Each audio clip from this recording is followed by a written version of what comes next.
Good evening प्यारे साथियों, कैसे हो आप लोग। उम्मीद है आप लोग स्वस्थ होंगे और मस्त होंगे। तो दोस्तों, जैसा कि आप सभी को पता है, बहुत सारे बच्चे जो है ना आज के समय में बीपीएससी जो बिहार शिक्षक भर्ती है 4.0 की तैयारी कर रहे हैं। और उन्होंने अगर अभी तक 6 क्लास की जो जियोग्राफी है उसे अभी तक नहीं पढ़ा है डिटेल में, तो आप लोग पहले तो हमारे चैनल पर चले जाइए, वहां पे आपको प्लेलिस्ट देखने को मिल जाएगा और आप लोग पहले वो वीडियो देख लीजिए। उसके बाद आप लोग ये ऑब्जेक्टिव टाइप जितने क्वेश्चन है ये सभी के सभी आपसे बन जाएंगे, ये मैं गारंटी के साथ कहता हूं। तो एक बार चले जाइए। बाकी उस वीडियो का जो लिंक है प्लेलिस्ट का, वो मैं आज के इस वीडियो के डिस्क्रिप्शन में आपको दे रहा हूं, तो आप यहां से भी जाकर देख सकते हैं।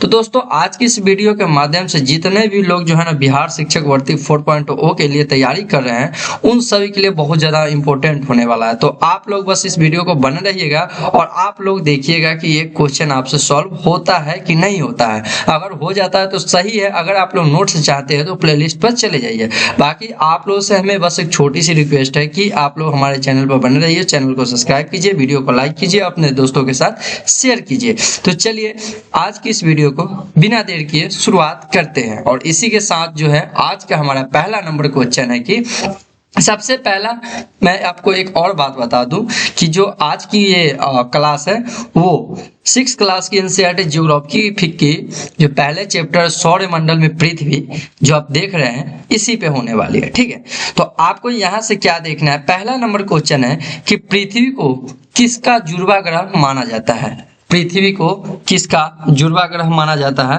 तो एक बात आप लोग याद रखिएगा, इसका जो राइट ऑप्शन हो जाएगा ऑप्शन बी शुक्र ग्रह हो जाएगा। ठीक है, मैं ऑप्शन नहीं बोलूंगा, बस आंसर बोल दूंगा। दूसरा नंबर क्वेश्चन है कि शुक्र ग्रह पृथ्वी सूर्य के चारों ओर एक परिक्रमण पूरा करने में कितना दिन का समय लगाता है, चाहे दिनों में पूरा करता है। ठीक है, तो इसका राइट आंसर जो है वो 255 दिन है। ठीक है, याद रखिएगा ये परिक्रमण गति, अगर घूर्णन गति शुक्र ग्रह के पूछे तो वो 243 दिन। ठीक है, इसी के साथ तीसरा नंबर क्वेश्चन है कि शनि ग्रह के चंद्रमा की संख्या कितनी है।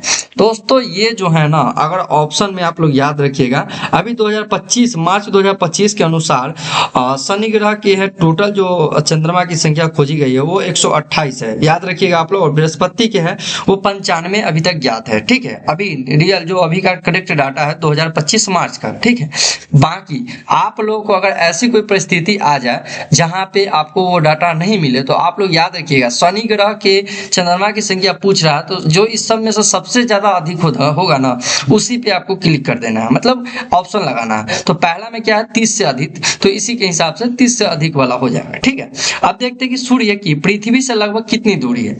तो इसकी जो दूरी है ना वो है 15 करोड़, लगभग 15 करोड़ किलोमीटर है। ठीक है, ऑप्शन सी। चौथा पांचवा नंबर क्वेश्चन है कि सूर्य क्या है। सूर्य एक क्या है, तो सूर्य एक तारा है। ठीक है, छठा है कि कृत्रिम पिंड कौन से होते हैं। कृत्रिम पिंड कौन से होते हैं, तो इसका आंसर है मानव निर्मित उपग्रह। ठीक है, मानव निर्मित उपग्रह। ठीक है, जिसे सैटेलाइट भी कहा जाता है इंग्लिश में। ठीक है, अब इसी के साथ देखते हैं कि हमारा सौर मंडल भाग है क्या चीज का। ठीक है, तो याद रखिएगा मिल्की वे का, मतलब मिल्की वे हमारे आकाश गंगा का नाम है जिसे दुर्ग मेघना भी हिंदी में कहा जाता है। तो हमारा जो सौर मंडल है वो आकाश गंगा मिल्की वे का ही एक भाग है। ठीक है, 8 नंबर क्वेश्चन देखते हैं कि शनि के बाद सबसे अधिक उपग्रहों की संख्या वाला ग्रह कौन सा है। तो यहाँ पे जो ऑप्शन है ये गलत है, आप लोग याद रखिएगा। जैसा कि मैंने अभी आपको बताया कि मार्च 2025 के डाटा के अनुसार शनि ग्रह की जो संख्या है वो शनि ग्रह के उपग्रहों की जो संख्या 128 है और बृहस्पति की अभी तक जो सबसे ज्ञात जो संख्या है वो है 95। तो ऑप्शन इसका हो जाएगा 95। ठीक है, लेकिन यहाँ पे बृहस्पति का नहीं दिया हुआ है तो इसी हिसाब से यहाँ पे यूरेनस डाल दिया गया है, लेकिन आप लोग इससे ज्यादा फोकस मत कीजिएगा, ये क्वेश्चन आप लोग छोड़ दीजिएगा। ठीक है, आप इसका डाटा एक बार देख लीजिए, ये चेंज होते रहता है। इसी के साथ देखते हैं कि चंद्रमा पृथ्वी का एक चक्कर पूरा करने में कितने दिन में मतलब पूरा करता है। राइट आंसर हो जाएगा 27 दिन में। और याद रखिएगा चंद्रमा अपनी धुरी पर भी एक ही दिन में ये पूरा कर लेता है। इसी के साथ 10 नंबर क्वेश्चन है कि हम हमेशा चंद्रमा के एक ही भाग को क्यों देख पाते हैं? क्योंकि यहाँ पे पहला ऑप्शन जो है यही आंसर हो जाएगा कि चंद्रमा का अपनी धुरी पर तथा पृथ्वी की एक परिक्रमा पूरा करने का समय लगभग क्या है? बराबर है। ठीक है, अब देखते हैं 11 नंबर क्वेश्चन की पृथ्वी का उपग्रह निम्न में से कौन सा है? तो जैसा कि आप सभी को पता है कि पृथ्वी का उपग्रह चंद्रमा है। ठीक है, राइट आंसर हो जाएगा चंद्रमा। 12 नंबर क्वेश्चन है कि किस ग्रह पर जीवन पाया जाता है? तो इसका राइट आंसर आपका पृथ्वी हो जाएगा। ठीक है, सूर्य से दूरी के हिसाब से ग्रहों में पृथ्वी का स्थान कौन सा है? तो सूर्य से दूरी के हिसाब से पृथ्वी का तीसरा स्थान है, ये भी आप लोगों को ध्यान रखना है। इसी के साथ है कि लाखों आकाशगंगाएं मिलकर क्या चीज का निर्माण करती है? तो लाखों आकाशगंगाएं मिलकर ब्रह्मांड का निर्माण करती है। ठीक है, और इसी के साथ जो है आज का जो है हम लोग लास्ट क्वेश्चन देखेंगे। बाकी का जो वीडियो है ना वो हो सके तो मैं नेक्स्ट वीडियो में करा दूंगा, क्योंकि इसमें छोटा छोटा मतलब वीडियो के माध्यम से मैं आपको बता रहा हूँ।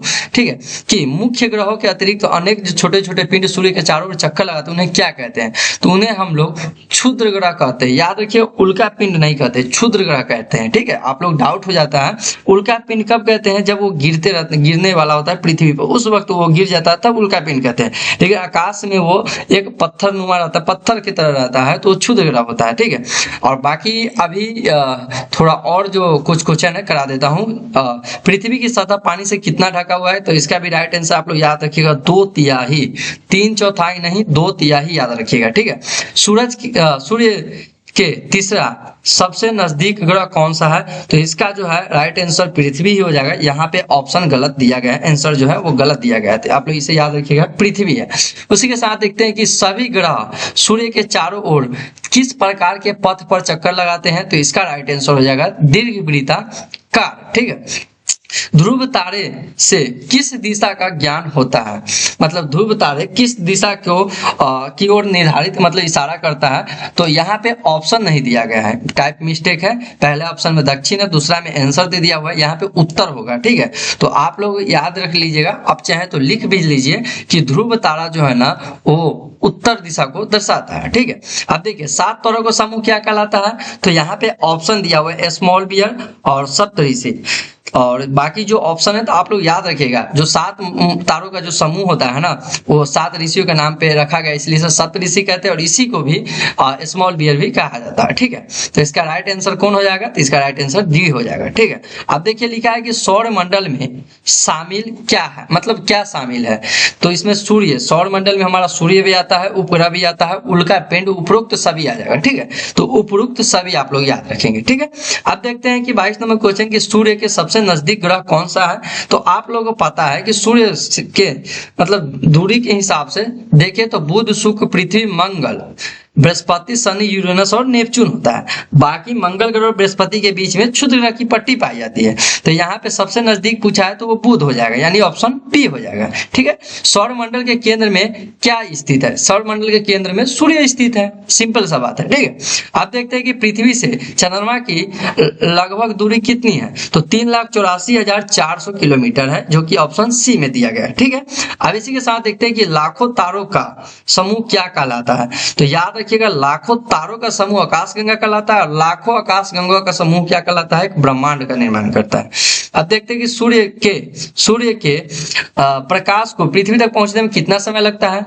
तो इसका जो लगता है वो ऑप्शन डी 8 मिनट लगता है। ठीक है, किस ग्रह को पृथ्वी के जुड़वा ग्रह के नाम से जाना जाता है? ये रिपीट क्वेश्चन है, फिर भी देख लीजिए, कोई दिक्कत नहीं, दोबारा क्वेश्चन है। तो इसका जो राइट आंसर हो जाएगा वो शुक्र ग्रह हो गया है। ठीक है, इसी को मतलब पृथ्वी की भगनी भी ग्रह शायद बोला जाता है। ठीक है, आप लोग कमेंट करके बताइए भगनी ग्रह बोला जाता है कि नहीं। बाकी 28 नंबर क्वेश्चन देखिए, क्षुद्र ग्रह किन कक्षाओं के बीच पाए जाते हैं? तो जैसा कि मैंने अभी जस्ट बताया कि मंगल और बृहस्पति के बीच में क्षुद्र ग्रह की पट्टी पाई जाती है। 29 नंबर क्वेश्चन देखेंगे कि चंद्रमा किस दिन पूरा दिखाई देता है? तो पूर्णिमा के दिन दिखाई देता है, ये तो सभी जानते हैं, ये तो एक बच्चा भी बता देगा, आपके समाज के लोग भी बता देंगे कि चंद्रमा जो है ना पूर्णिमा के दिन चंद्रमा पूरी तरह से व्हाइट गोलाकार दिखाई देता है, ठीक है। अमावस्या के दिन वो गायब मतलब अंधेरा रहता है तो समझिए गायब हो गया। तो वही यहाँ पे दिया गया है कि चंद्रमा किस दिन गायब हो जाता है, तो अमावस्या के दिन होता है, ठीक है। अब देखिए यहाँ पे दिया हुआ है कि सूर्य क्या है, तो सूर्य एक तारा, ये भी रिपीट क्वेश्चन है, कोई दिक्कत नहीं है, रिपीट क्वेश्चन भी है तो भी हम कर लेंगे, ठीक है। उसके साथ देखेंगे कि हमारे सौर मंडल में कितने ग्रह है, तो टोटल 8 ग्रह है, याद रखिएगा 9 नहीं है, 52 ग्रह प्लूटो जो था उसे 52 ग्रह की श्रेणी में डाल दिया गया, तो इसलिए अभी टोटल 8 ही है। इसी के साथ जो है लास्ट को एक और 2 क्वेश्चन है, देख लेते हैं। प्रकाश की चाल क्या है, तो ये 3 लाख किलोमीटर प्रति सेकेंड है, ठीक है, याद रखिए 3 लाख किलोमीटर प्रति सेकेंड, यानी ऑप्शन ए। इसी के साथ देखते हैं कि सूर्य का प्रकाश पृथ्वी तक पहुंचने में कितना समय लगता है, ये भी 8 मिनट लगता है, रिपीट क्वेश्चन है। और 35 का नंबर क्वेश्चन है कि पृथ्वी का एकमात्र प्राकृतिक उपग्रह कौन सा है, तो ये चंद्रमा है, प्राकृतिक रूप से है, ठीक है, ऑप्शन सी। इसी के साथ 36 और लास्ट नंबर जो क्वेश्चन है आज का वो है कि चंद्रमा क्या है, तो चंद्रमा एक उपग्रह है। दोस्तों बाकी आप लोगों को ये वीडियो कैसा लगा आप लोग कमेंट करके बता सकते हैं, और इसी तरह की और रिवाइज वीडियो देखने के लिए, यानी अगर आप लोग चाहते हैं कि हमारी वीडियो देख के आपका रिवाइज जो आप नॉलेज और हासिल करें, तो दोस्तों आप हमारे चैनल पर बने रहिएगा और इसे जितना ज़्यादा से ज़्यादा हो सके इसे शेयर कीजिएगा अपने दोस्तों के साथ। अब ज़्यादा से ज़्यादा इस पे सपोर्ट बनाइए ताकि हम जल्द से जल्द आपकी बीपीएससी शिक्षक जो भर्ती है 4.0 की सारे जो क्लास है उस सभी का जो है MCQ मैं करा दूंगा, ऑब्जेक्टिव टाइप क्वेश्चन। बाकी आप लोग इस चैनल पर बने रहिएगा, चैनल को सब्सक्राइब कर लीजिए। बस आप लोग से हमें एक ही चीज़ चाहिए, वो है कि आप सब्सक्राइब कर लीजिए और वीडियो को लाइक करके शेयर कर दीजिए। बाकी अब हम देखेंगे दूसरे चैप्टर को, ठीक है। बाकी आप लोग से मिलते हैं नेक्स्ट पार्ट में, तब तक के लिए जय हिंद दोस्तों।